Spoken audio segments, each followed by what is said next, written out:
အခုလာမှတင်းငရနေကြရင်တဲပုံစီဒီထားကိုကွယ်မှာပါနေစင်နေတိုင်းတဲပုံစီတဲတဲ့နေရာပါဒါတော့လွမ်းစီဒီပါဒါတော့တွန်လေးရွှေစံတော်ကြီးပါတွန်လေးရွှေစံတော်ပါ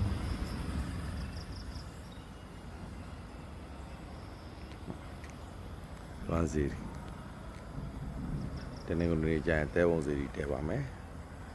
ရှမ်းဖျားခေါ်တာနော်ပြီးတဲ့အခါကြလို့ရှိရင်ဟာကိုပေတုံးကကွယ်လွန်သူများငလျင်ပေးတယ်ကွယ်လွန်သူများတိုင်းပြည်ပြုတ်ပြီးအတွင်းမှာကွယ်လွန်သူများ96ပါးနဲ့ကွယ်လွန်သွားကြတဲ့သူတွေအတွက်ဒူတင်စောက်တည်ခြင်း25နှစ်ငွေရတုအထိမ်းအမှတ်ဖြစ်အကျော်လွတ်ဟာလူဌာနကြီးကိုလည်းထပ်မံပြီးတော့လှုပ်ဆောင်သွားမှာပါအားလုံးသာဓုခေါ်ဆိုနိုင်အောင်ပါ